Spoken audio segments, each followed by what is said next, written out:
ভোটের আগে পর্যন্ত তারা ফরমালি গণভোটের বিপক্ষে বলে নাই, কিন্তু ভোটের পরে টুঠাট মেজরিটি পাওয়ার কারণে তারা জনগণের রায়কে বিভ্রান্তি দেখানোর সাহস করছে।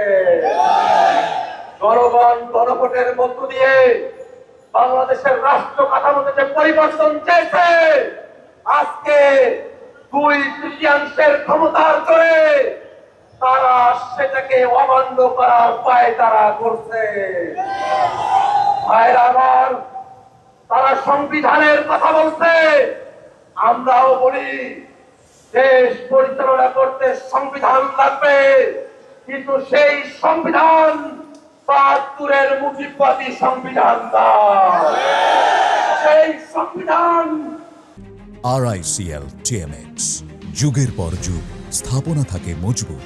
শেখ হাসিনার সংবিধান না, সেই সংবিধান কোন দল বিএনপির সংবিধান না।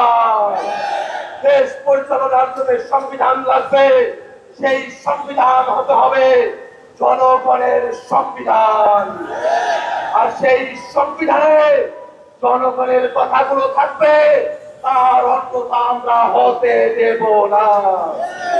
আমরা তো বুঝি আপনারা সংস্কার চান না, গণভোট চান না, তার পেছনের কারণ হলো আপনারা বাংলাদেশের রাষ্ট্র ক্ষমতাকে, বাংলাদেশের সাংবিধানিক প্রতিষ্ঠানগুলোকে এক ব্যক্তির পরায়ত্ত করে রাখতে চান।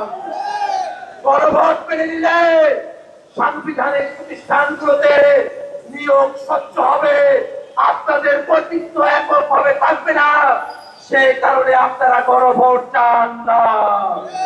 গণভোট মেনে নিলে তত্ত্বাবধায়ক সরকারের অন্তর্বর্তীমূলক সম্মিলিত ভাবে একটা কাঠামো আসবে, আপনারা সেটা চান না।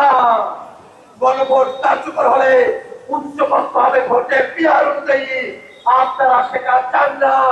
আপনারা মৌলিক কাঠামোর পরিবর্তন চান না, এই কারণে গণভোট চান না। আমরা বলতে চাই, সংসদে আপনাদের সংখ্যাগরিষ্ঠতা থাকতে পারে, কিন্তু বাংলাদেশের জনগণ ৭০% সংখ্যাগরিষ্ঠতা নিয়ে রাজপথে আছে। এই জনগণকে কোনোভাবেই অমান্য করে আপনারা টিকে থাকতে পারবেন না। আপনাদের পতন নয়, আপনাদের সুন্দর পদক্ষেপের অপেক্ষায় জাতিকে সাথে নিয়ে আমরা অপেক্ষা করছি। সংসদে রাজপথে